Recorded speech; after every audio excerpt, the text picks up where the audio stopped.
It's my great privilege to welcome you all to today's event, co-hosted by the Permanent Mission of Monaco to the United Nations, by the Centre for Sports and Human Rights, and the End Violence Partnership. My name is Howard Taylor.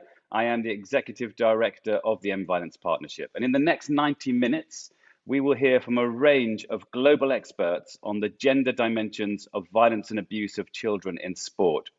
I'm confident that in 90 minutes' time, we will all be better informed and also inspired to advocate and to take action for change. I also want to acknowledge that this is a very sensitive topic. And so if at any time during today's conversation you have stress and anxiety, please do leave the event and seek appropriate assistance.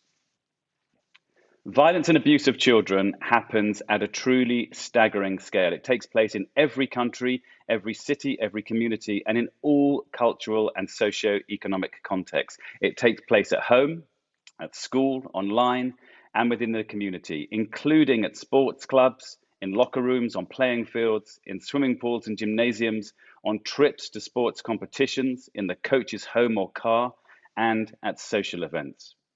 Violence and abuse of children is a largely unseen epidemic. It affects more than 1 billion children globally every year, and the available data suggests that that shockingly high number has increased during the COVID-19 pandemic as children have been placed at even greater risk. And behind those big numbers, violence and abuse of children can have a devastating long-term consequences, both on the individual children affected, but also for their families, for their communities, and for society as a whole. The Global Partnership to End Violence Against Children was launched in July 2016 by the UN Secretary General as a platform for collective evidence-based advocacy and action. And we work with a unique collaboration of almost 700 organizations to raise awareness, to catalyze leadership commitments, to mobilize new resources, promote evidence-based solutions, and support everyone who is working to end all forms of violence, abuse, and neglect of children. And we believe that ending violence against children isn't just the right thing to do, it is also smart investment to make, and it's possible. This is not a counsel of despair. There are evidence-based solutions and practical action that can be taken.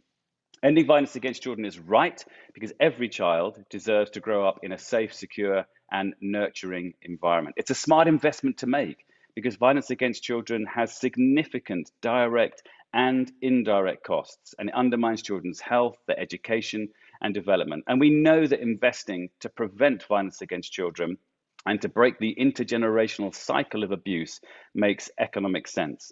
And it's possible. As I said, we do know what works to stop it.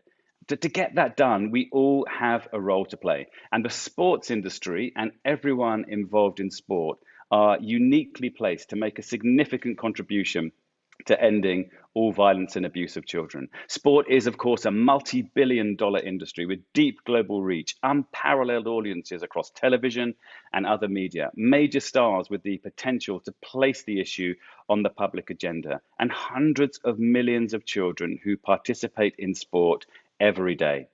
But unfortunately, child protection, safeguarding, and justice for children who experience abuse all continue to be significantly overlooked in sport.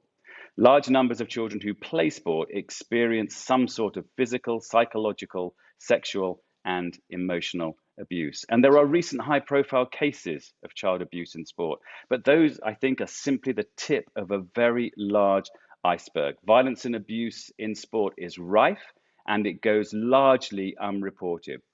And along with many other human rights violations, including the trafficking of young players across borders and between clubs, child labor, child abuse, economic exploitation, and long hours of training can all impact children's health and keep them out of school. Adults in sport often have access to children in private spaces. Children are keen to please coaches, parents, and other authority figures. And children are often afraid to report any abuse that happens for a range of reasons. And we know that exploitation and abuse of boys takes place perhaps even further below the radar. Probably the fear of being outed, shamed, disbelieved, or even blamed keeps victims, especially boys, silent. And we must work together to break this conspiracy of silence. And as with all forms of violence, it's so often the most vulnerable children who face the very highest risks. And this includes children with diverse gender identity and expression. And while there is increasing discussion about their participation in sport, the very high rates of emotional, physical, and sexual abuse they experience gets little or no attention. Often it is the power dynamics, the lack of independent oversight inherent in the sporting industry that makes children particularly vulnerable to the horrific tragedy of child abuse. And no sports setting should be immune from scrutiny and accountability for committing what are crimes against children. And we all must do more to challenge the autonomy of sport. International law, children's rights and protection must come first. Let me conclude with just a few suggestions of specific actions that governments and sporting organisations could take and must take to protect children. These include putting in place and implementing international laws to protect children, making sure that sports organisations are legally liable entities when children in sport are violated, and they need therefore sanction and an end to the impunity that we so often see today. Mandatory background checks of any individual working directly with children. And all funded national sports bodies and member organisations should have adopted formal policies and procedures to safeguard children. And providing child victims with appropriate care, recovery, rehabilitation services, and consulting them on the rollout of such services so it's done appropriately according to need. Putting human rights right at the core of bids for major sporting events, and launching awareness campaigns on safe sports and how to prevent child rights violations in the practice of sports. This might sound like a lot, but it's really not. And it's not at all when we are talking about the protection of children. As I said earlier, we all have a role to play in advocating for change and taking action. And I'm really looking forward to the next 90 minutes of listening to and learning from a fantastic lineup of expert speakers that we have today. So I'm pleased now to introduce our first speaker and event co-host, Mary Harvey, the Chief Executive Officer of the Centre for Sport and Human Rights. Mary. Thank you, Howard. Thank you very much for that terrific introduction and for your welcome. The Center for Sport and Human Rights is very pleased for this event to be affiliated with the Solution Summit of the Global Partnership to End Violence Against Children. The center acknowledges with gratitude the Permanent Mission of Monaco to the United Nations for joining with us to bring attention to this issue. Given Monaco's role as co-chairs of the Group of Friends of Sport for Sustainable Development, we particularly appreciate your collaboration. It's an honor to have Mama Fatima Singhateh, the UN Special Rapporteur on the sale and sexual exploitation of children, with us today. Mama Singhateh, your recent annual report was the impetus behind this event. We're inspired by your work and your courage to draw attention to some of the very difficult situations faced by world's children. The center is also grateful to the members of the event's amazing panel of highly respected experts who will be introduced a little bit later. The Center for Sport and Human Rights, which is the organization I'm proud to lead, is a human rights organization for the world of sports. Promoting the respect and protections of the right of children in sport is one of our key areas of work. For the majority of millions of children worldwide engaged in sport at all levels, sport brings a range of positive benefits. However, for some, sport can bring experiences of sexual abuse and exploitation, which up until recently have been largely hidden or ignored, as Howard has already mentioned. For more than a decade, the special rapporteurs of the UN on the sale and sexual exploitation of children have been including in their advocacy a call for the protection of children in sport. And in 2018, the Special Rapporteur's report was specifically on the sale and sexual exploitation of children in sport. This year, the Special Rapporteur's report addresses the gender dimension of the sexual exploitation of children. In particular, it focuses on two groups of children: boys, and children who identify outside of the gender binary. This important report was presented earlier this month to the UN General Assembly. The Center hopes this webinar will raise awareness of the abuse of boys and children with diverse gender identity and expression that can occur in sport. So what do we know? We know a few things. We know that sport is dominated by hierarchical and hyper-masculine cultures.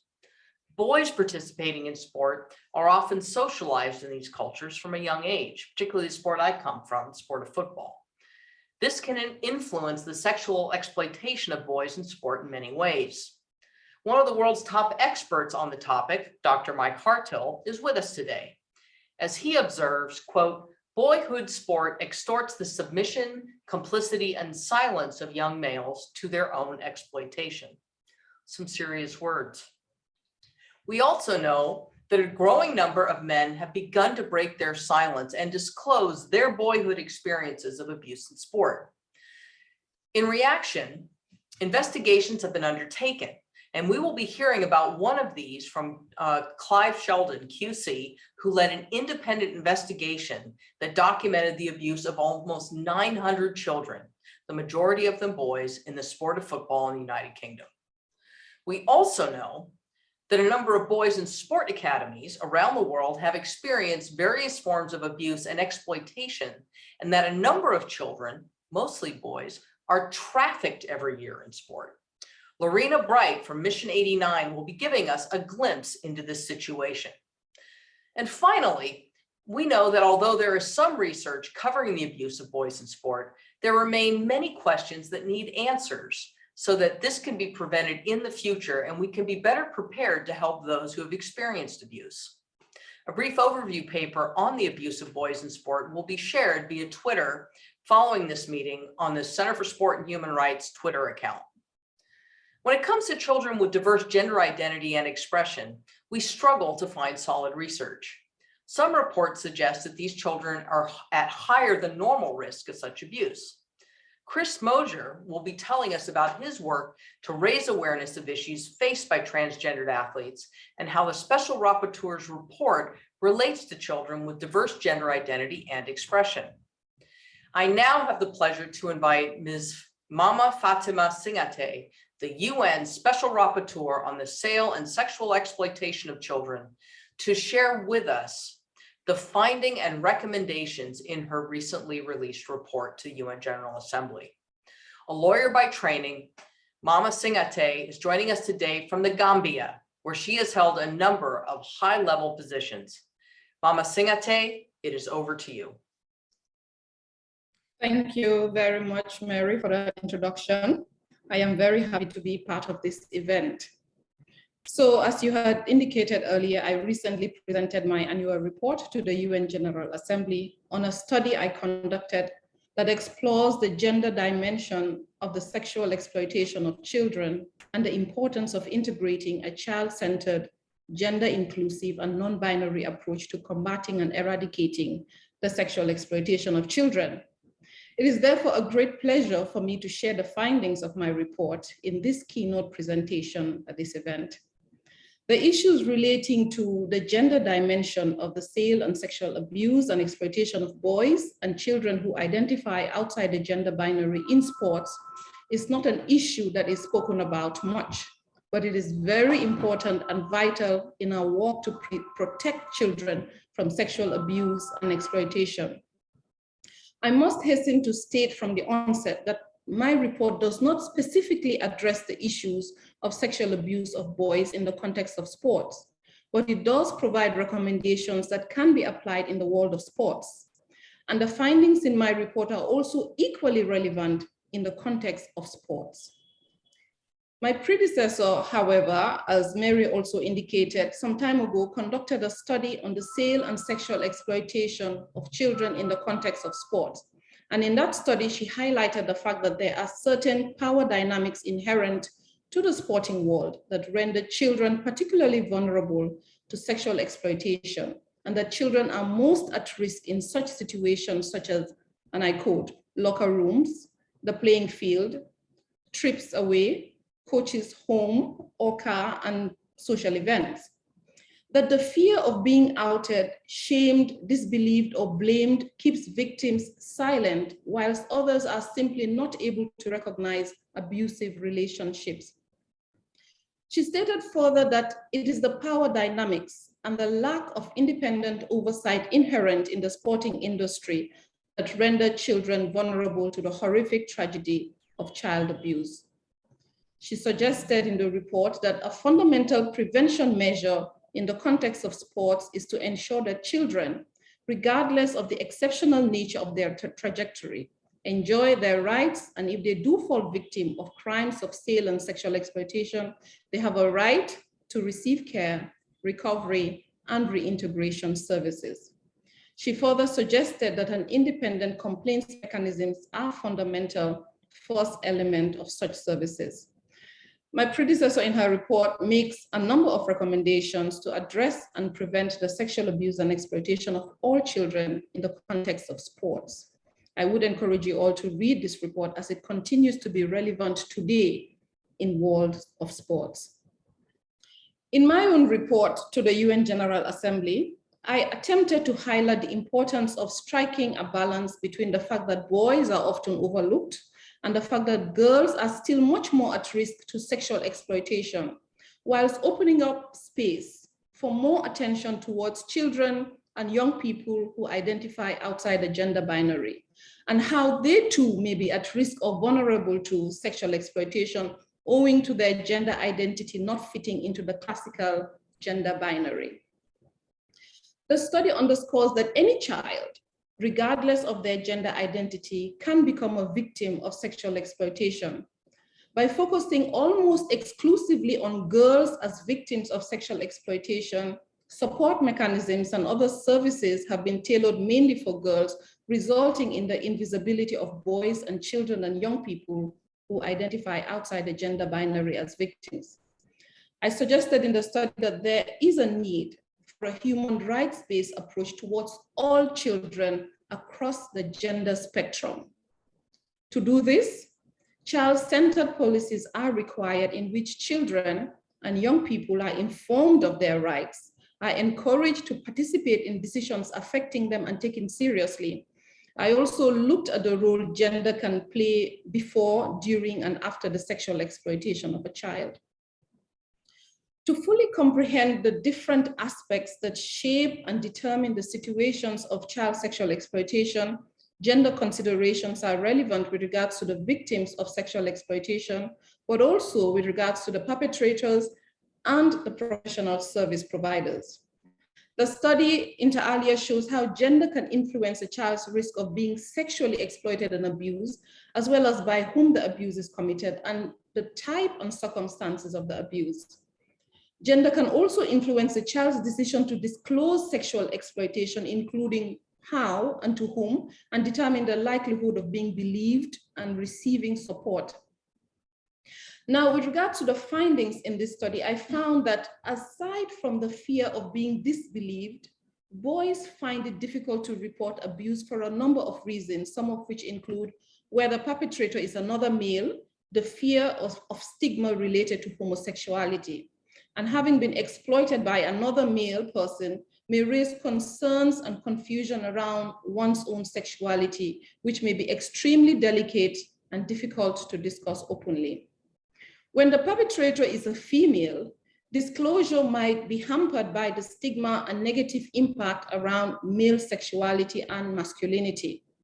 There are suggestions that boys who are victims of sexual exploitation committed by female feel more ashamed to tell because they may be seen as weak or not being in control. Although there is insufficient data on this issue, there is reason to believe that factors hampering the disclosure of sexual exploitation by maybe even greater for children who identify outside the gender binary. The child's confusion around gender identity can be disempowering and may increase the vulnerability of the child and even make it more difficult for the child to speak up about sexual abuse and exploitation. On how victims see themselves, there are suggestions that when approached by professionals regarding concerns about sexual exploitation, Suspected male victims tend to dismiss or minimize the concerns, or even deny that they have been damaged by their abuse. Another issue relating to boys and children who identify outside the gender binary is the risk that they are not being perceived or treated as victims of child sexual exploitation, rather as criminal, which again would be another reason why victims find it difficult to report abuse. I also addressed the gender dimension with regards to the child protection systems. Research shows that gender stereotypes amongst professionals working with children, amongst parents and the broader public may hamper disclosure of child sexual exploitation, as well as how an individual's own, sometimes unconscious gender bias and attitudes can contribute to situations in which some children go unseen. For example, male victims of child sexual exploitation are commonly overlooked by practitioners, and they may be slower or less likely to identify male victims or to provide boys with support services. Practitioners have reported finding it harder to identify child sexual exploitation in males than in females, and boys are often than girls referred initially to services for other reasons than sexual exploitation. There are also suggestions that child victims of sexual exploitation and abuse are often perceived as problem children, or children, especially boys, with behavior problems. They may tend to be seen as less vulnerable than girls. It is important to know that where a victim feels disbelieved or blamed for what happened to them, the child is more likely to remain silent, perhaps acting out a trauma in other ways, hence increasing the risk of being labeled problematic. Practitioners therefore need to be aware that their own gender attitudes can affect a victim's disclosure. Furthermore, once a victim is identified, the process of providing assistance requires further considerations related to gender. This includes medical care and psychosocial support services, but also the judicial processes that might ensue. For instance, the gender of the professional who is meeting with the victim may be an issue in need of consideration, and the needs may change depending on the gender of the victim. In places, for example, where speaking about sex is taboo, expecting a girl victim to discuss in details the sexual exploitation she was subjected to by a man with a male police officer or a male lawyer or prosecutor and judges may contribute to re-traumatizing that child. By learning about the gender dynamics involved in the sexual exploitation of children, service providers can facilitate the disclosure process as well as ensuring that processes are providing services and seeking justice. My study exposed the fact that the lack of gender disaggregated data contributes to the lack of awareness of the magnitude of the problem, and this inhibits and impedes achieving a better understanding of potential differences in the victimization of boys, girls, and children who identify outside the gender binary. Furthermore, even though the CRC and its optional protocols are widely ratified, their concerted implementations remain insufficient, and this affects the applications of child-centered and gender-inclusive approaches in that they often divide the victims solely into male and female, which means that the specific needs and additional vulnerabilities and experiences of children and young people who identify outside the gender binary are not adequately captured. Moreover, laws sometimes define sexual offenses in a gender biased manner, and this in turn results in a lesser investigation rate, lesser prosecution rate, and conviction of offenses relating to sexual exploitation of boys and children who identify outside the gender binary. In addition to this, the lack of gender-sensitive approach may also lead to a bias in how crimes against girls and boys are considered. For example, failure in some instances to recognize violence in sexual offenses against girls. Likewise, for boys, there tend to be a failure to recognize the sexualized element of an offense. In some cases, gender bias laws may even create a risk of criminalizing certain child victims of sexual exploitation. Sometimes even where the laws and policies are gender neutral, there is a risk that assessment and interpretations may not be. The recommendations in the report therefore seeks to address these issues by inviting states to conduct awareness-raising programs to promote gender awareness and knowledge across society, provide specialized training for professionals to recognize and avoid gender stereotypes, including unconscious bias, to better enable them to detect, identify, report, treat, and support victims of child sexual exploitation, promote an inclusive understanding of gender by integrating into policies and practices that gender is not equal to female only, but has a broader meaning to ensure that the protection of all children is ensured. Conduct research on the effect of sexual exploitation, including when facilitated by ICT, on all children across the gender spectrum. And this will help inform specialized care, recovery, and reintegration programs with gender perspective. Research is also important to establish a reliable and integrated data collection and analysis system for an effective and specialized child protection mechanisms.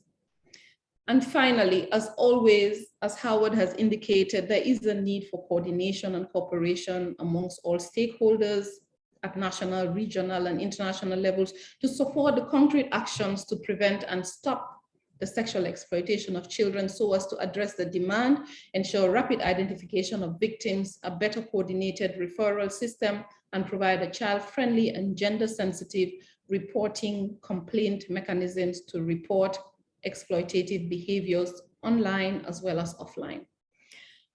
I would encourage you all the participants here present, to take time to read the report, read and share as widely as possible so that it can be put to good use. I wish us all a very fruitful deliberation, and I look forward to the ensuing questions and answers. I thank you all for your kind attention.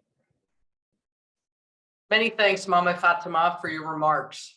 I take this opportunity to share with all of you that a link to your report is available in the session chat to the right of your Zoom window. We now look forward to our panel of experts, sharing how the findings and recommendations of the Special Rapporteur's report can be applied in the world of sport. Each of our experts will be speaking for a period of 7 minutes. And after their presentations, we will have questions for the Special Rapporteur and members of the expert panel. Please post your question in the chat and we will do our best to get to them all. Our first panelist is Dr. Mike Hartill. Dr. Hartill is a professor of sociology of sport at Edge Hill University and is also the director of the Center for Child Protection and Safeguarding in Sport. Dr. Hartill, you have the floor. Thank you, Mary. I think I'm unmuted. Thank you, Mary. Thank you, Howard. Thank you, Mama Fatima. It's a real honor to be able to speak at this event, and this event and the focus is very welcome. So thank you for organising this. I think my role here is to set some context for this issue, the issue of the sexual exploitation of boys in sport, and that's what I want to spend a little time doing. In my view, child sexual exploitation is a social practice that we persistently reproduce generation after generation.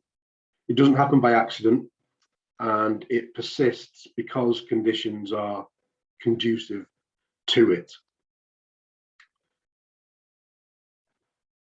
Abuse in sport has occurred for as long as we have had sport, but it's only been discovered in the late 1980s, and for many of us, I suspect much longer after that. The discovery of child sexual abuse and exploitation in sport was driven by feminist researchers and advocates who had recognised that sexual violence in society in the 1970s and 1980s was a serious and major problem, and one around which there's a great deal of silence.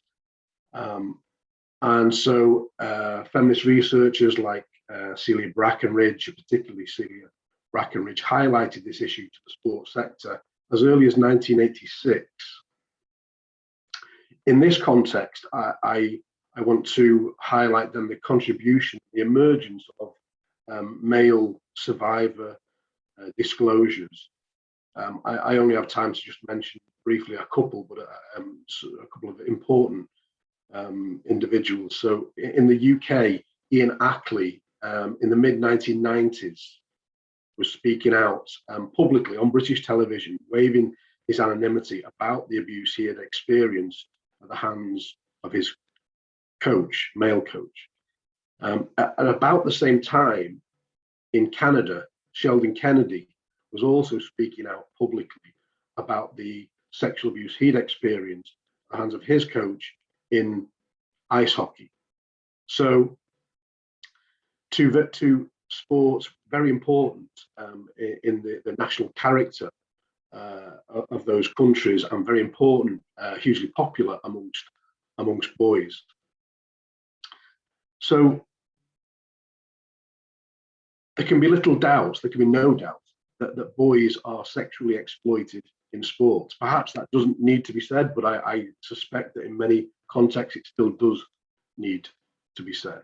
So in actual fact, the cat was out of the bag, I hope that translates, 25 years ago, if not 30 years ago. Yet denial and minimization has persisted. I think the phrase "see no evil, hear no evil, speak no evil" characterizes a great deal of the response within the sports sector, not only the sports sector, but within the sports sector.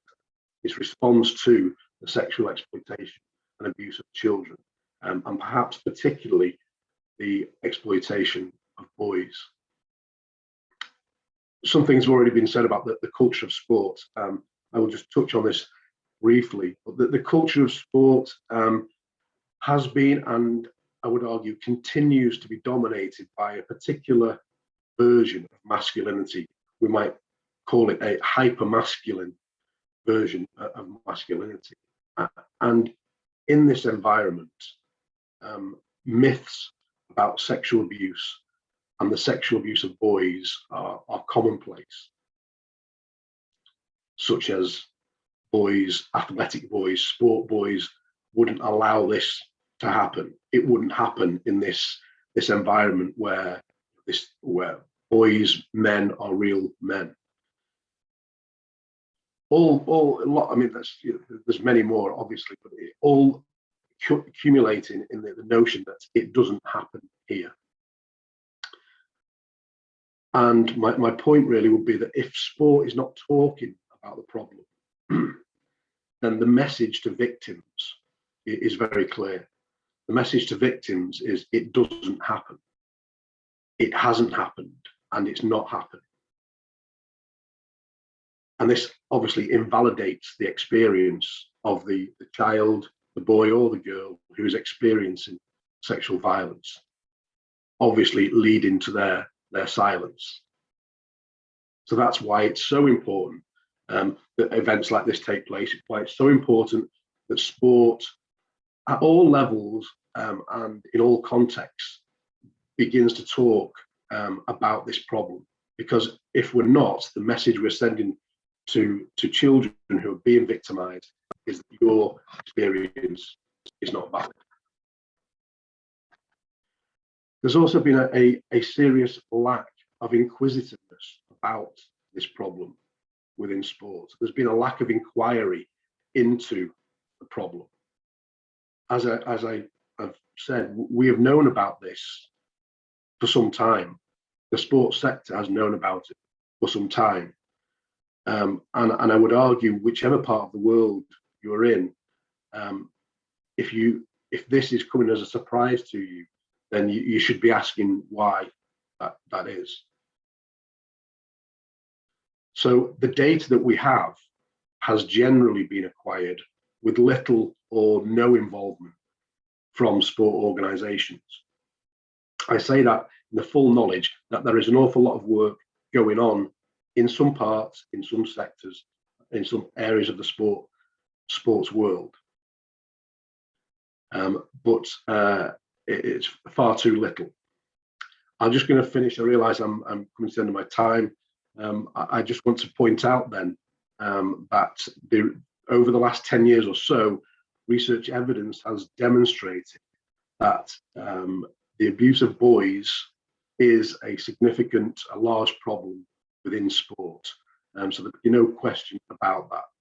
And on that point, I would point you to some research that I'm conducting with colleagues across Europe, which will be publishing in exactly a month's time, which provides some further important data on the extent of abuse in sport, and some particularly interesting data given the context we're speaking in today.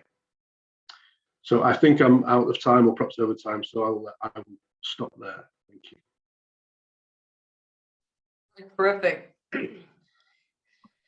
Oh, okay, thank you.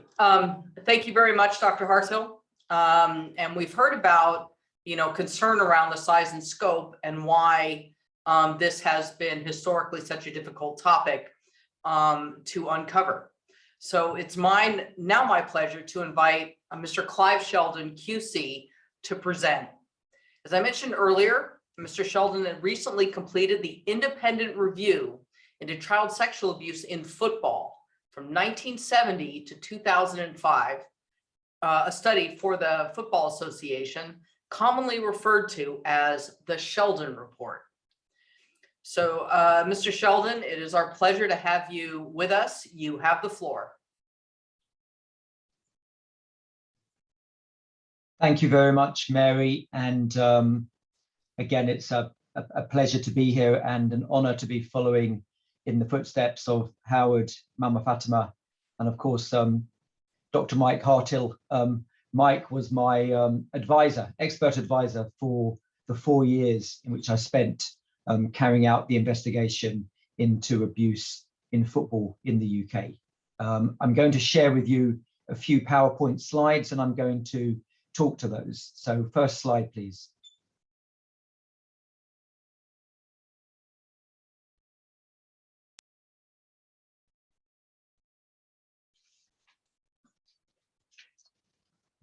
So first slide, please. Mike Hartill referred to the fact that there was a young man who disclosed on television in the UK about the abuse in football, a man called Ian Ackley. Now, Ian Ackley made his disclosures about the abuse that he suffered in 1997. And there was a television program called Dispatches on British Television's Channel 4, which described his abuse and the abuse of some other young boys. But it wasn't until 20 years later that the matter really hit the headlines in the UK. And that led to the review that I was commissioned to investigate by the Football Association. The actual trigger for the report was a wave of disclosures of abuse started by a former player called Andy Woodward in November 2016, when he was interviewed by Daniel Taylor in The Guardian. He talked about the horrific abuse that he suffered at the hands of his coach when he was a young boy playing football. And that led to a wave of disclosures with tens, if not hundreds, of other former players, both professional and unprofessional, non-professional, who came forward to say that they had also been abused by different people when they were young men, young boys playing in the game. The Football Association, which is the governing body for football in England, realized that this was an enormous issue which they needed to get to the bottom of. And I was then asked to carry out the investigation. And I did that over a period of 4 years. And my report, which amounts to hundreds of pages, including testimonies from a large number of different survivors of abuse, was reported and published in March 2021. And I'm going to tell you a few things about my report and what the key findings were, so that you can appreciate that what is being said today in this conference is rooted in the reality of young boys' real experiences in sport. And what I found, and this was one of the key problems for what went on and why things weren't picked up and why abuse was allowed to fester, was for much of the period of my review, which went from 1970 to 2005, so a 35-year period, there was no guidance provided to those working within football on child protection matters. So those who were running the sport at the national level, at the regional level, and at the local level, professional and non-professional, did not know what it was that they should be looking for. They weren't aware, in particular, that abuse was taking place or could take place within their sport, and didn't know what to do if a disclosure was made to them. I also found that following high-profile convictions of child sexual abusers in the summer of 1995, there'd been some convictions within the criminal courts, but from the period of 1995 until May 2000, so a period of nearly 5 years, there was a significant delay by the Football Association in England to put in place child protection measures in football. So even though from that period of time, the regulators, the governing body knew that there could be a problem within the sport, they acted incredibly slowly in putting together appropriate responsive measures. And I concluded that that was an institutional failing by the Football Association for which there was no excuse. And when my report was published, the FA accepted that criticism, that finding that I made. They took on board the responsibility for what had taken place. Next slide.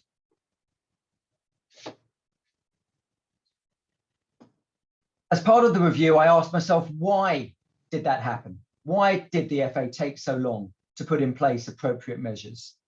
And there were a number of factors that I considered were relevant. There was a lack of strategic thinking about the issue. There was a lack of expertise about the issue. They didn't bring on board experts in child protection to help them develop the appropriate response. They hadn't appointed a child protection champion.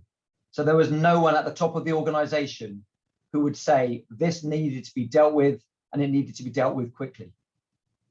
They had failed also to identify a dedicated child protection post. There were different people dealing with child protection, but there was no one who spent their entire time dealing with it. They had other issues that they had to deal with. And finally, child protection was not regarded as an urgent priority. Although it was seen as important, other things took their place ahead of child protection. Next slide. I looked at how widespread was the abuse, and I appreciate that Dr. Hartill is going to be producing research later in the year about prevalence within sport. And so we don't really know, I don't really know how much abuse had taken place in football. But what we did know was that there were at least 240 suspected abusers over the period with which I was concerned, and nearly 700 survivors of abuse. But because relatively few people report abuse, the actual level of abuse is likely to be far higher than that. And you can see from this graph the dates in which different individuals complained about their abuse, or the abuse took place. And there was a huge spike and then a peak in the 70s and 80s, and then it has diminished since then. That doesn't mean, of course, that there is no abuse continuing even today within football. But we do know that firstly, child protection measures have improved. And secondly, we also know that it takes individuals often a long time before they are prepared to make a disclosure. Next slide. I did conclude that abuse in football was not commonplace. That means it didn't happen to every boy. It didn't, in fact, happen to most boys involved in the sport. And I think that needs to be borne in mind. Where abuse happens, it is, of course, terrible and destructive and devastating, but it is not the experience of every child who plays football. Most of the staff involved in the game are not abusers. Next slide.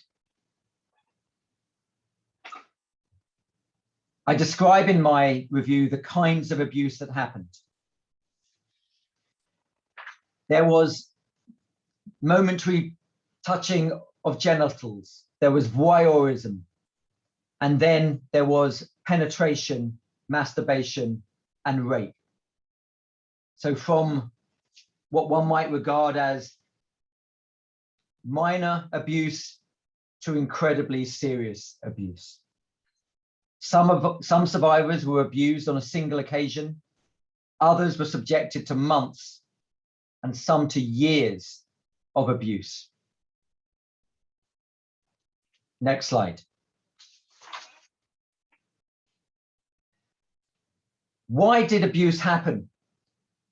Well, I came up with a number of conclusions. There was opportunities for abuse because coaches and other members of staff had unsupervised access to children.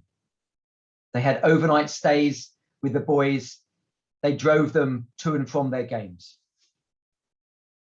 The coaches and other staff could legitimately develop exclusive relationships with young players and exercise power over them.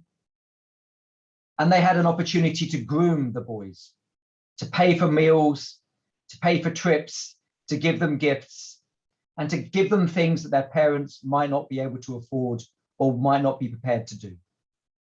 Next slide.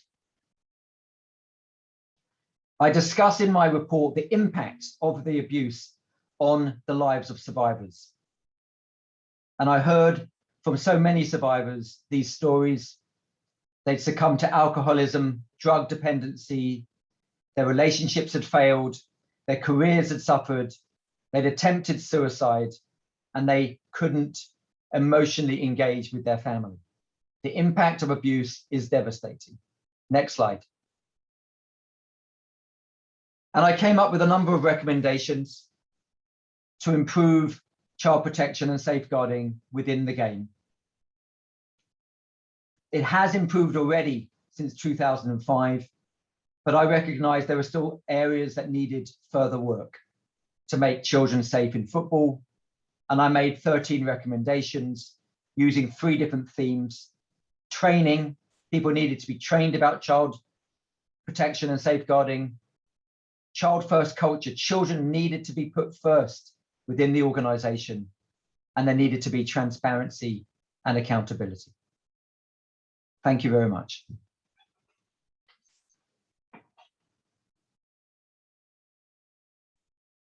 Thank you very much, Clive. Very, very disturbing, but also enlightening on particularly how and why, and also you know, what could have prevented this, and what led to it. So I'd now like to welcome Lerina Bright from Mission 89 to the conversation. A high number of boys in sport academies experience various forms of abuse and violations of their rights. Lerina Bright is the founder and director of Mission 89, a research, education, and advocacy NGO, which addresses child trafficking in sport. Lerina will now share with us the experiences of her organizations. Lerina, welcome.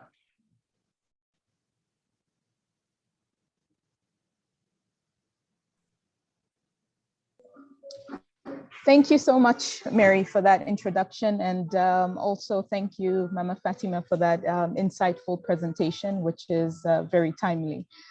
I'd also like to thank the organizers, the Center, the Global Partnership to End Violence Against Children, and the Permanent Mission of the Government of Monaco for the invitation to join this esteemed panel. As Mary mentioned, my name is Lerina Bright, and I'm the Executive Director of Mission 89. Our focus is on trafficking in and through sport. And I know that, that usually these two words are not often used in tandem, but that being said, I think we all recognize that human trafficking is a global problem, that it occurs in almost every economic sector. And for sure, sport being a multi-billion, possibly even a $1 trillion industry, when you think about the fact that there are parallel markets. You've got the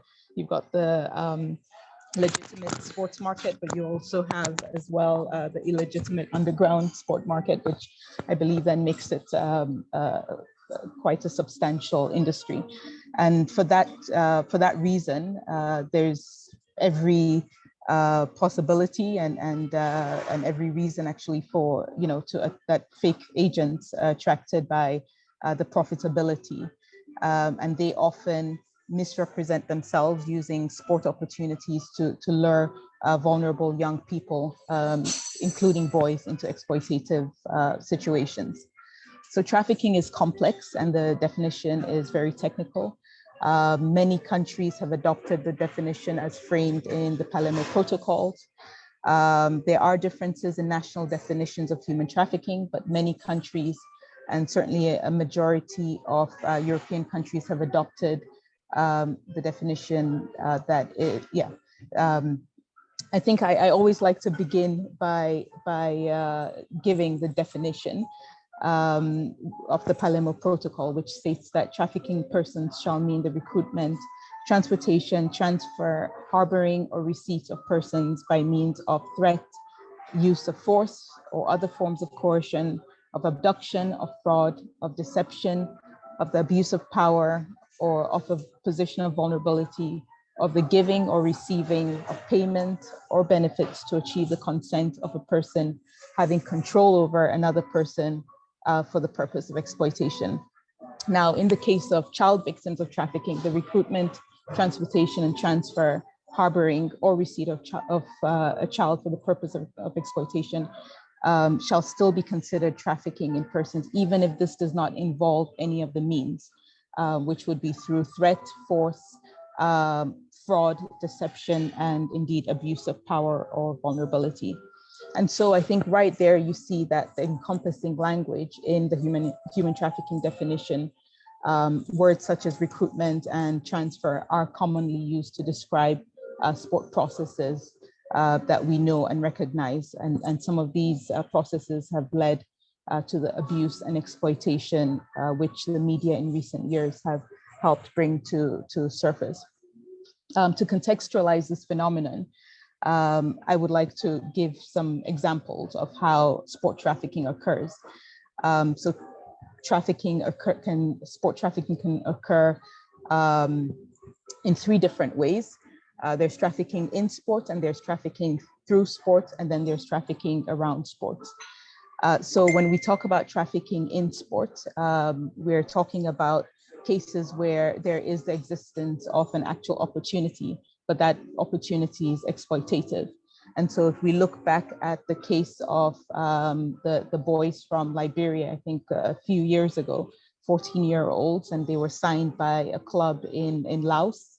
And they had contracts, but they were not being paid, and they were being made to sleep in the stadium and were being put to other forms of work, as well as being made to play football as well. So that is how trafficking occurs in sport. When you talk about trafficking through sport, though, it is in most cases a scam. The majority of the cases are not real. There's no opportunity there, and the individual is being trafficked for other purposes, be it for sex, be it for labor trafficking, forced labor, child labor, etc. And then trafficking around sport are incidences where one would see job advertisements, particularly around events, mega sporting events that are advertised in the hospitality sector and construction, transportation. And again, in these instances, they're not linked to the sport directly, but rather around events. So we often get asked, how big is this issue, and in which sports are involved. And I have to say that it's not only football. Obviously, the data and certainly the anecdotal reports more accessible, but it does happen as well, in basketball, athletics, baseball. And but when it does occur, it manifests itself differently. But the key elements of trafficking, can be seen, such as the means, the acts, and the results. One high-profile example I would like to share today, and this is relating to trafficking through sport, is a former Premier League player, Watford FC player by the name of Al Bangura, a Sierra Leonean, who at the age of 14 was taken to England under the assumption that he would be playing football. The man who promised to help him achieve this dream, however, had a different intention altogether, and that was to get him into the sex trade. So Al was lucky enough to escape and seek asylum from the UK, and his talent meant that he did eventually achieve his dream of playing top flight football. But there are many that are not as lucky as he was. And there are many boys, as we have heard before, that are trapped into this situation of exploitation. I'm not going to go into details of the effects of sexual exploitation and abuse, because it's been covered already extensively by my colleagues earlier. But I think it's worth remembering, though, that many of these young boys are open to risks and driven to succeed, rather, in order to provide financial assistance to their families. And they're often embarrassed to report their exploitation, as they're meant to be the breadwinners, and their families, in many cases, and in most cases, have invested large sums of money into their careers. So these young athletes are vulnerable due to the power which the exploiters have over their careers. At the root of this problem, this issue, is, I would say, is young talent, primarily from the global South, who with their passion for the game and an eye on opportunity to improve their economic and social mobility, increasingly see sport as a migratory path into Europe or America. And I gave the example earlier of Al Bangura. So many young children in Africa, they put in Africa in particular, but also in South America. But they would see players playing in the top leagues that look like them. So if it's African players, they would see Didier Drogba, Mohamed Salah, or Sadio Mane. And the common perception shared, and which feeds into the ideology supporting the general perception that spatial mobility leads to social mobility. And at the center of this aspiration and development of talent are the football academies. Our research so far has revealed that there are different tiers of academies, with the most common being the so-called roadside academy, which represents the lowest tier. And then at the upper spectrum are the foreign-owned academies that are affiliated with successful European clubs. Now, what these academies appear to have in common is that they operate on business models where athletes are considered commodities to be traded or sold. And hence, to maximize their economic gains, their talent rather, is exploited to profit these agents. I think I'll just go straight to some of the solutions that we have looked into, particularly in relation to Mama Fatima's report. We really believe that more research and advocacy are required for impactful national legislation to be introduced to protect these young players against exploitation. It's also recommended that sport federations prescribe regulations and mechanisms to safeguard young male and female athletes from the same. And in accordance with the optional protocol and the sale of children, child prostitution, and child pornography, sport organizations are to ensure that appropriate sanctions are meted on persons participating in or facilitating the sale and sexual exploitation of children. Finally, and based on the guiding principles on business and human rights, effective policies, legislations, regulations, and adjudications should be put in place to ensure the prevention, investigation, punishment, and redress of sport institutions that commit these abuses. I would like to say that there are legal instruments in place. There's a legal framework. There's of course the 1989 UNCRC, and there's the ILO Convention number 182, and SDGs, as well as the Palermo Protocol. So it's fair to say that there is an international legal framework in which these issues that we're seeing in sport can be addressed. I would like to end there. Thank you so much. Thanks so much, Lerina. Thank you very, very much for your presentation. Before we go to our final speaker, I'd like to ask the audience if you have any questions of any of our panelists. It's a reminder to please post it in the chat on Zoom, which is on the right of your screen. Also, because we have several experts on various elements of the topics we're talking about today who are in the audience, I'd like to also invite any experts to offer any comments or points they wish to make on anything that's been presented or discussed here today. Our final speaker is Chris Mosier. Chris is the first transgender athlete to represent the United States in international competition, the first transgender athlete in the ESPN body issue, the first transgender athlete sponsored by Nike, and the first transgender athlete to qualify for the Olympic trials in the gender they identify. Chris, we're so excited to have you here today, and the floor is yours. Thank you very much. I will jump right into it. I'll start with a personal story. I recall being in 6th grade as a gender diverse youth showering in a private stall after practice when a group of teammates approached my shower stall with a camera yelling, "Let's find out what it really is. Is it a boy? Is it a girl? We're about to see," making a big production of it. Needless to say, waves of fear passed over me as I tried to strategize in that moment how to defend myself with just a thin white curtain as my only barrier between my privacy and my safety and the crowd outside. And while I was able to slap away the camera and was saved by the good timing of an adult who unknowingly walked into that locker room at the right moment, in any different situation with one more person on the outside or with an adult walking in maybe just moments later, I'm unsure of what would happen. And the harassment feels as dangerous today to me as it did then. And it definitely shaped the way I view private spaces, locker rooms, team meetings, and so on.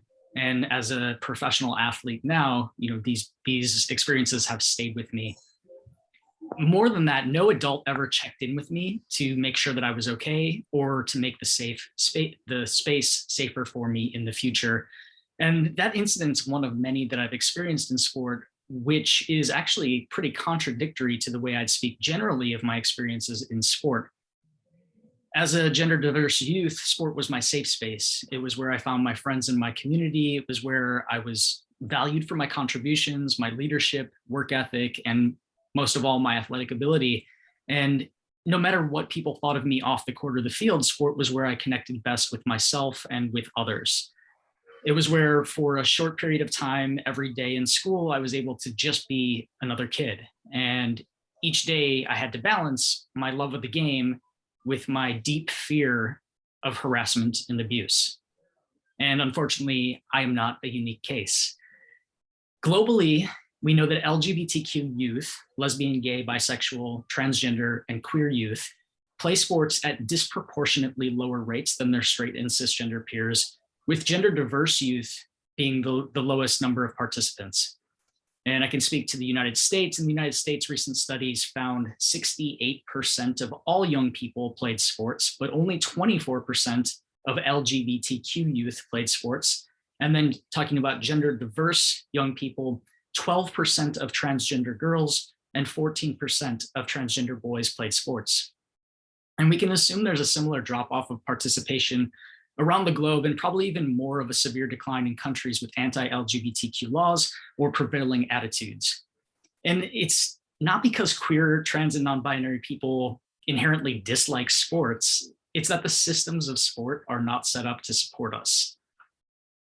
According to the IOC consensus statement on harassment and abuse, non-accidental violence in sport, LGBTQ athletes, elite athletes, and athletes with disabilities are those who are most likely and most at risk for abuse in sport, with psychological abuse as the most commonly seen. In 2011, over a quarter of surveyed LGBTQ young people reported being harassed or assaulted because of their sexual orientation in school sport contexts. But that's 10 years ago. And I can tell you, as somebody who came out in 2010, 11 years ago, that the world is very much not the same place now as it was then. So to underscore the message that we're hearing here today, we need more research. And while we lack solid research about the experiences and impacts on gender diverse young people around the world, about 60% of non-binary adults in surveys said that they experienced sports-related mistreatment. Now, many LGBTQ people, particularly youth, do not report assault or abuse of any type because of strained relationships with authorities like police or people in leadership positions, for the fear that no one will believe them, because of past experiences where people belittled them, and a number of other reasons very similar to straight and cisgender people, including power dynamics and threats of further harm if they tell. But we need to listen to children. They need to believe that they can tell. They need to believe that they will be believed regardless of who is perpetrating the violence. And that alone will take some work. Athletes, and boys in particular, are taught to be tough, to not show emotion or pain to a greater degree than non-athletes. And Dr. Hartill spoke of this earlier. We're taught as athletes to never show weakness or vulnerability. And in some sports and in some countries, we model and we replicate a very toxic type of masculinity that puts athletes at danger not only of abuse from other athletes, but also a decreased likelihood of reporting. And I mentioned other athletes. We often think of abuse in the form of a power dynamic of coach and athlete or adult and child, but other athletes are often the perpetrators of abuse and violence towards peers. And same gender abuse is reported at lower rates than mixed gender abuse because of shame, because of a fear of not being believed. And as was mentioned earlier, a fear of being called gay, which in some sports and particularly in boys' sports is not welcome. For gender diverse athletes, locker rooms, as I mentioned, become spaces necessary to enter to participate with the team, but are also some of the most dangerous places for interacting with others. Living with the impacts of abuse can cause a lifetime of additional harm.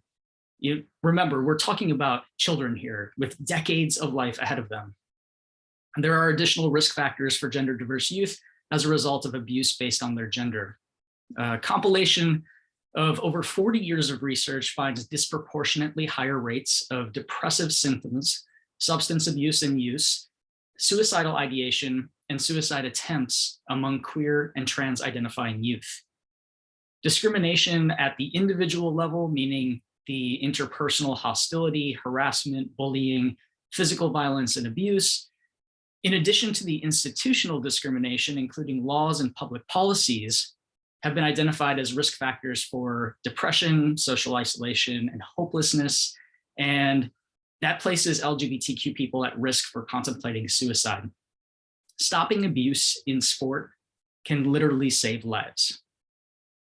But the information that we have is from studies in North America and UK, and a majority of kids in the world are underrepresented in South America, Asia, Africa, and those are the ones at greatest risk. How can interventions be made to protect those kids? We need more research, we need more awareness, we need LGBTQ and gender diverse youth in every study with their perspectives as a part of every list of outcomes in every white paper and not just mentioned in passing. And finally, I'd like to call attention to global sport policies and that police the bodies of transgender and gender diverse and intersex athletes, again, with increased scrutiny on women's bodies, specifically Black, Brown, Indigenous women, and those from the global South. The inspection of athletes' bodies, specifically of genitals, or the requirement to modify one's body to prove a gender is a form of sexual abuse. It's an abuse I was fortunate to have a hand in removing from the International Olympic Committee guidelines in 2015, but it still exists in a small resurgence in the United States, with some states here requiring high school student athletes to have genital inspections in order to compete in sports. This is abuse, plain and simple, and it has no place in sport. And I'll just end with IOC consensus statement again, quote from there: everyone seeking to understand gender relations in sport needs to consider how sexual harassment and abuse contaminate healthy relationships and damage sport as a social institution. It's important to note gender diverse youth play sports for the same reason as anybody else, and they should be protected from the aforementioned greater risk of abuse. So this is a call to action. We know that gender diverse athletes are at increased risk, and while we need studies and research, at the end of the day, these young people are athletes and they're children like every other person who's playing the sports. So the real question is, what are we going to do to stop it? Exactly right. Thank you, Chris. You know, one of the things that, you know, I often get asked is, what has sport given you?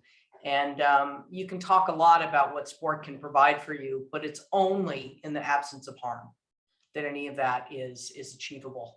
So thank you for putting that so eloquently from your own experience. Our panelists have provided quite a bit for us to think about, and many thanks to all of you for sharing your important work on this topic. I now like to start with a round of questions, and I'm gonna ask each of the panelists to provide short responses so we can get to as many questions as possible. So I'm gonna tee up a couple of questions, and my first question is for Mike Hartill. And the question is what can sport organizations do to improve the situation for male victims or male survivors of sexual exploitation? Mike? Thanks, Mary. There's never one answer to this. A complex problem like this needs to be tackled from persistently. I think that's probably the most important aspect. Actually, we need persistence and sustainable activity in this area.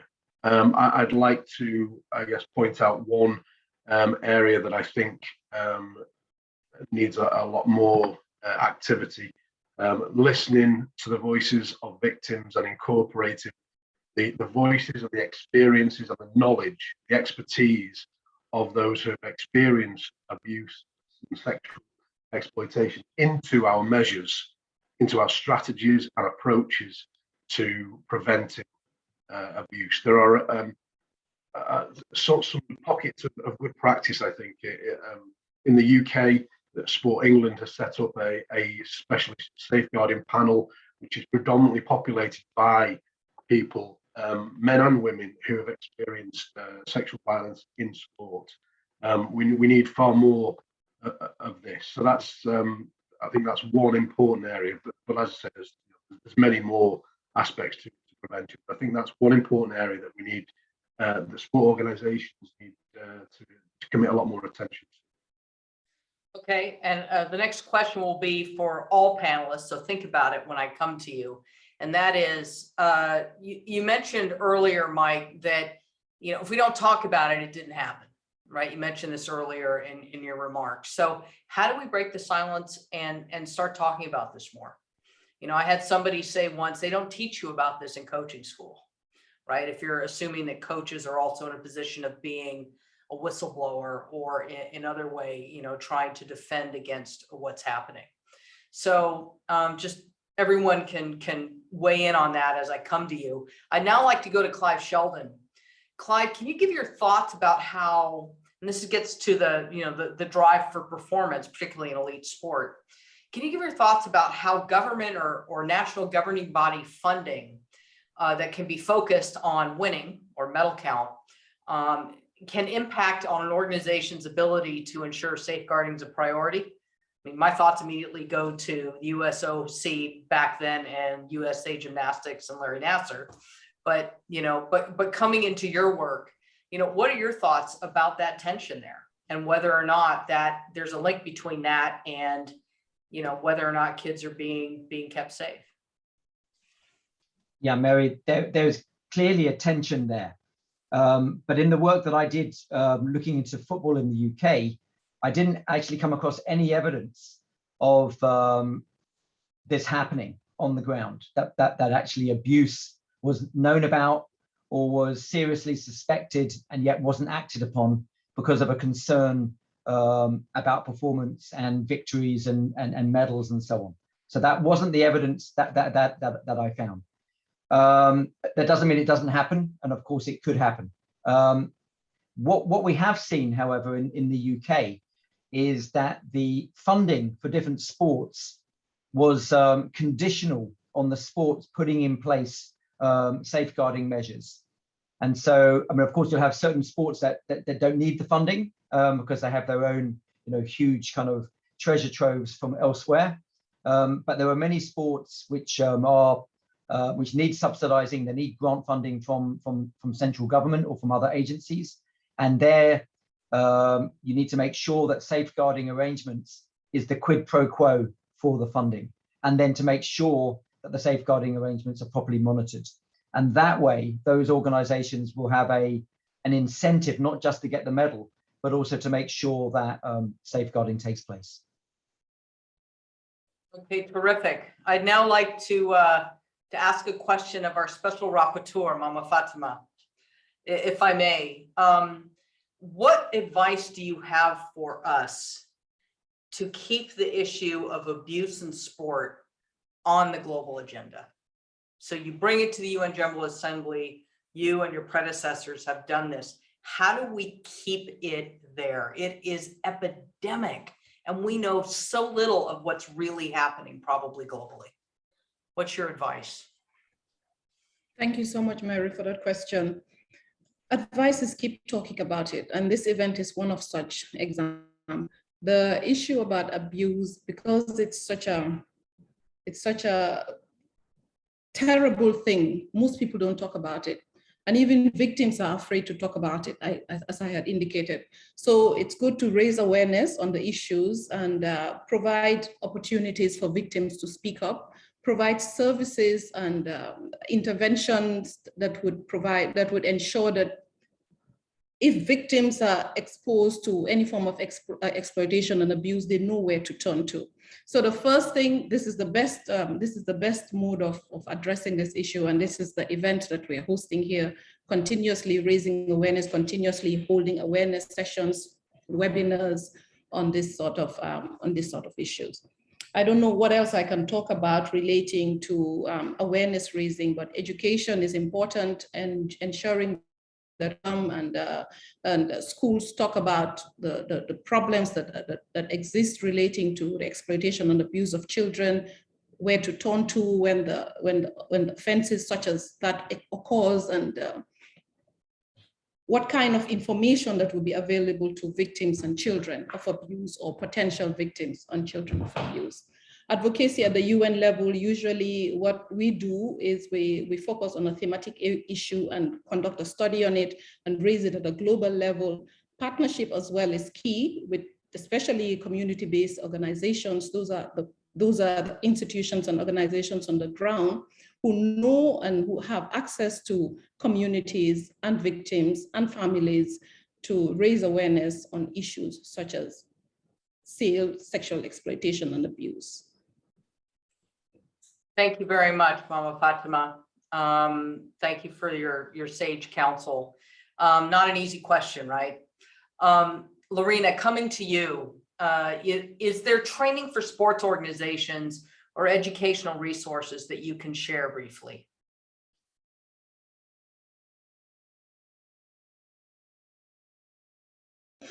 Absolutely, I'll be happy to do that. Perhaps I can send that through to you, Mary, and the center, and then you can disseminate. But we do have, and we regularly as well conduct awareness raising sessions and webinars. We've done that for the Premier League most recently. We've also done the same for the Muay Thai Federation and a number of different, and we're now working with the Commonwealth Parliamentary Association to do the same for parliamentarians in the Commonwealth. So yes, it does exist and we can share. We're happy to share. Okay, so why don't we make it a point to get those links from you and documentation, whatever you'd like, to webinars, what have you, and we'll make sure through the center's website or through otherwise communicating after this event, getting that information out to people. Chris, the experience you described in the locker room and what fear and the fear experience through childhood, from your experiences, what needs to happen to reach children of diverse sexual identity to make them feel safe and welcome in sport? And I realize we're two Americans talking about this, right? And we know, how awful this is for trans kids in the US right now. It's just horrible. Not that it's any easier around the world, but we're seeing in particular, it's become co-opted by, a fairly extreme part of a political, discussion in the US. So, what advice do you have? What do you think needs to happen?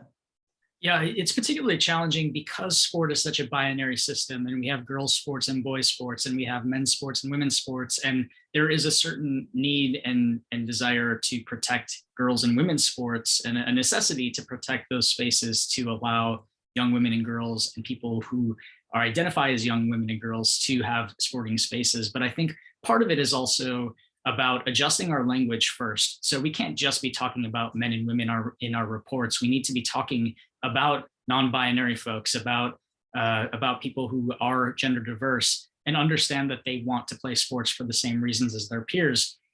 Part of it is the language of the coaches and how they're addressing young people. And then part of it is visibility, is welcoming and accepting gender diverse people on our teams and making sure that other people know that sport is a safe space for them. In terms of safeguarding those young people from abuse, it's the same things that we would do for any other athlete. I don't think that there needs to be special circumstances aside from being believed in reporting. This general safeguards that we would take to protect any young person from abuse in sport would be applicable to a gender diverse person, to a trans or non-binary or intersex person, because of the way the system would be set in place. So having a multiple adult supervision, not being alone with young people, making sure that people have a reporting mechanism that allows them to feel safe, to acknowledge their gender identity, and to be affirming of their experience. I think those are the key points for any young persons, and specifically for trans and non-binary youth. Terrific. Thank you, Chris. I want to thank all of our expert panelists for your insightful presentations as well as your responses. I now have the pleasure of introducing Mr. Florian Botto from the Permanent Mission of the Principality of Monaco to the United Nations. So with many thanks again to the mission for all the focus Monaco brings to sport within the UN. Florian, you have the floor to take us out. Thank you very much, and thank you everyone for an excellent discussion. It's a true honor to speak after the UN Special Rapporteur and the four amazing panelists. And it's very timely to have such an event on the gender dimension of sexual abuse and exploitation in sports, because victims of sexual exploitation and abuse are not always girls, and there are maybe some misconceptions that this panel have addressed in an amazingly interesting ways. In the 2030 Agenda for Sustainable Development that the United Nations adopted in 2015, we pledged to leave no one behind. And this is particularly crucial for children and youth because they are the future. And we must ensure that the rights of all children are guaranteed and protected. So we must make sure that all children can report cases of sexual abuse and exploitation, and that they can be heard. And as we have seen, sport is an area where such abuse and exploitation can happen. And to some extent, it can happen more than in some other fields. And there are more risks of underreported cases, in particular when the perpetrators are particularly close to the victims.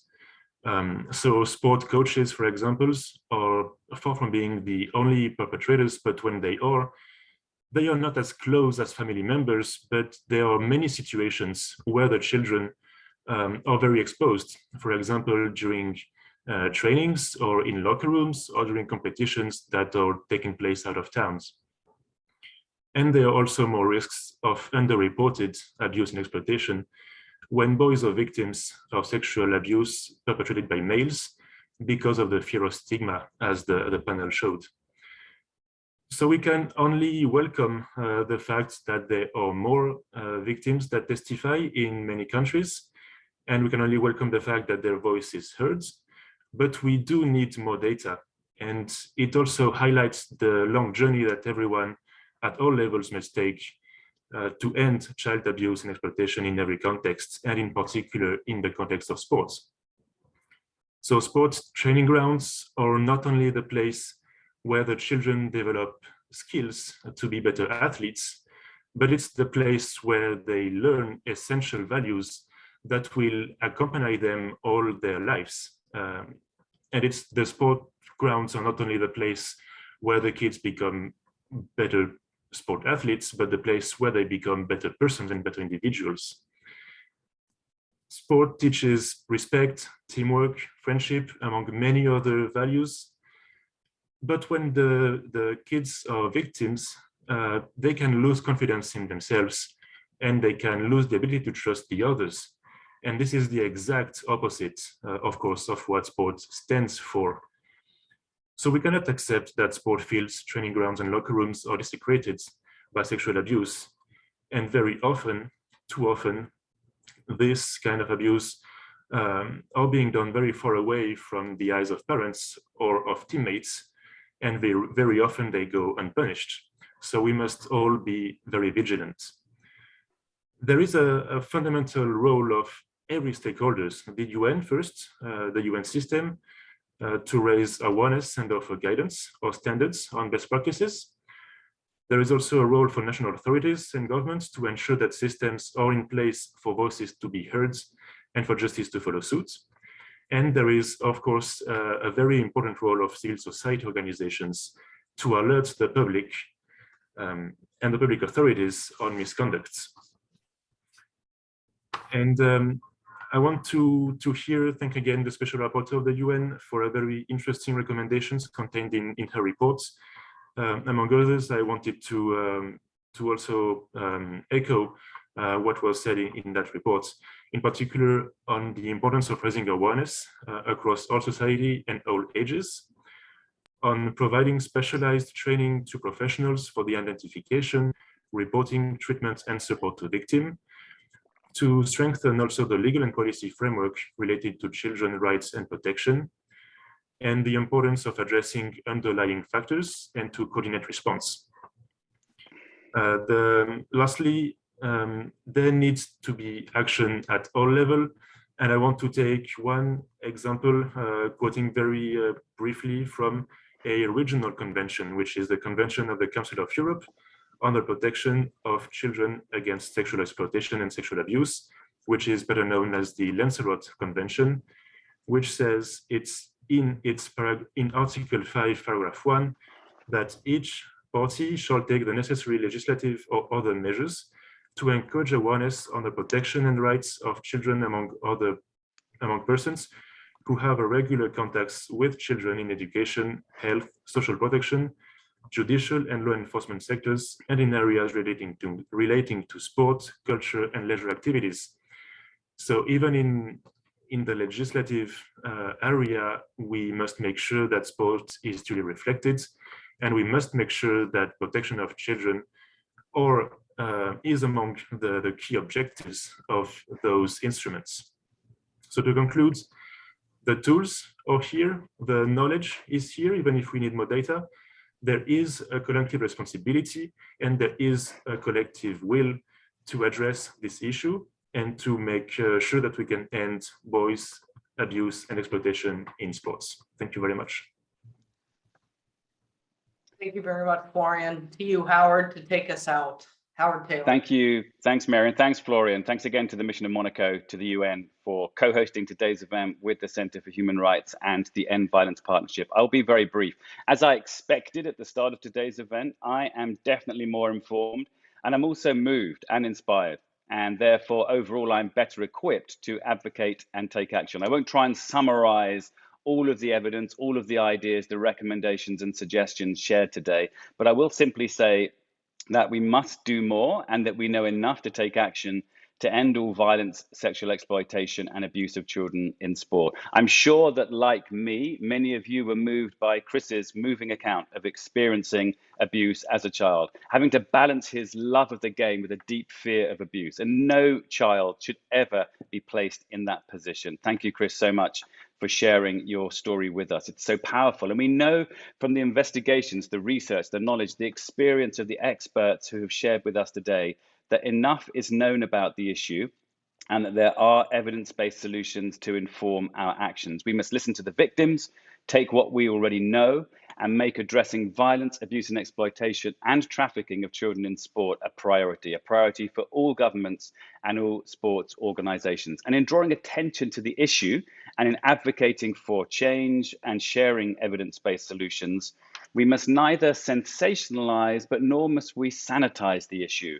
We must break the silence and talk about it, as we have done today. And perhaps we need to think about awareness raising in schools, with parents, with consumers, fans, supporters, and wider audiences of sport.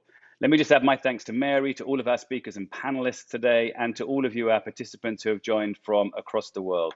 The End Violence Partnerships for sure stands ready to play our part and step up our efforts to advocate, to raise awareness, and to support action to stop child abuse in sport. Thank you all for joining today's event.